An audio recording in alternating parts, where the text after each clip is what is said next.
Started talking about if we had all of the resources in the world and we could do exactly what we thought we needed to do to make this a better community, what would it look like? And so we started with this horrendous plan of building 12 houses a year, and I'm going, dudes, that's not gonna work. But I mean, it was a big pie in the sky. If you had everything you needed, what would that look like for us? Okay, so no, this is what you really think you could do. What can you do? And start paring that down. And so A Brush with Kindness came out of that. If we can't build 12 houses a year, how else can we make an impact in our community? His wife has diabetes. She had had multiple surgeries for it, and I'm 57 years old, in a wheelchair, unable to come home until there was a ramp on her house. You know, you go home to your area, you know, no matter how big it is or small it is, you always heal better and feel better where you feel safest. You have this sense of, okay, now all's right in my world. Even though we may not have everything we want, we have the important things, and that's we have each other. Habitat's out there to make this world a better place.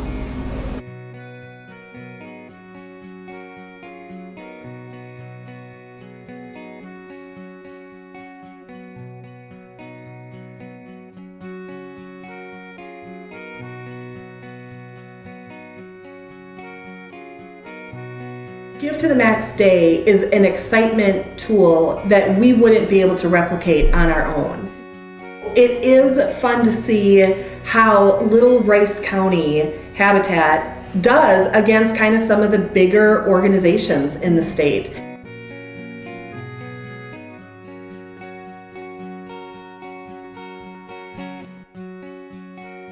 think it's helped our board and committee members and some of those engaged volunteers know, wow, we are really doing well. You know, that people right here locally are supporting this very local work. The first year it was, let's just send the whole message to everybody. Mm-hmm. This year we were more intentional about who needs to hear what. We did try to share this one particular story of a family that was just particularly compelling. Mm-hmm. One, in that they lived in a manufactured home that was literally falling apart. And so we decided to tear that house down and then build a new Habitat house in that spot. The work that Habitat does, not just in building the house, but how do we respond as a community to help a person in need? And so that's really what it was. I mean, it really was a community coming together.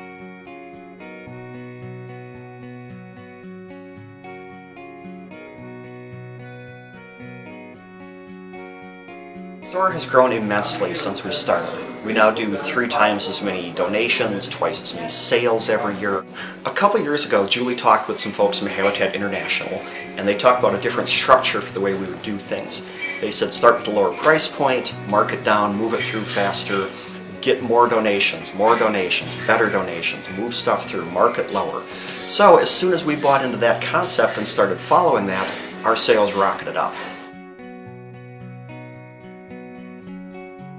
This Restore Advisory Committee that I put together in 2004, that group has continued to meet on a monthly basis, and they advise the Restore on various things.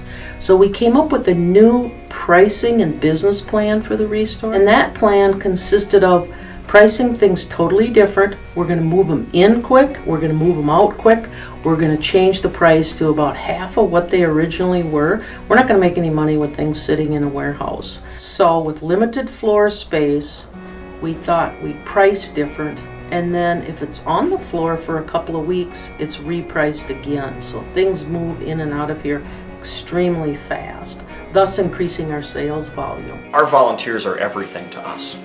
They do things from writing thank you notes to managing our website to cleaning donations and helping customers, handling the cash register. My favorite moment comes on Friday afternoons when our cashier goes from our 84-year-old volunteer to a 16-year-old volunteer. They both have a great big heart, they both love the Restore, and they're excellent at what they do. They're what makes us a success. Our goal at the Restore is very simple, to provide funding to help build homes in South Central Minnesota. We're fortunate at this point to be able to do that on a big scale. Last year, our sales were almost enough to build an entire Habitat home, strictly on proceeds from the Restore. As we look to a new building, our plans will go to 2 houses for Habitat. And that's just a great feeling that we have to be able to help contribute to the overall mission.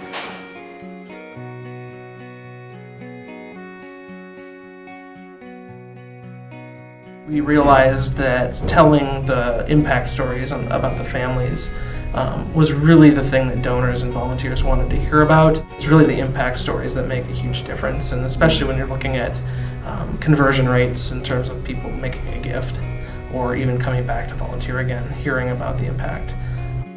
When we kind of look back at what has been the return on spending the amount of time that we do on storytelling, is that it's really complementary to everything else we're doing in terms of the outreach to volunteers, the outreach to donors, the outreach to advocates. If we are telling the story of the impact that we have on our community, and it gets out there and continuously gets out there with more stories and more stories every month, it only helps to amplify the work that we're doing.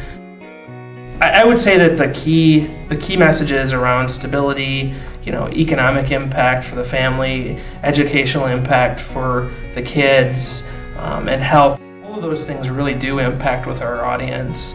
And I think it really resonates for those people who understand the importance of family stability.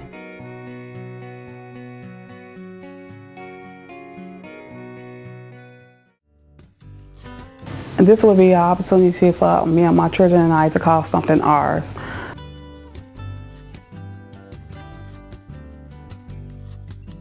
The house that we're buying is a 1 level. It does have an unfinished basement, but it has some modifications for my daughter. It has a ramp on the back of the home for when she have procedures or have to use her wheelchair. We can have it accessible. We can get right into the home with the wheelchair instead of having to carry her up the stairs. So Habitat has made it awesome.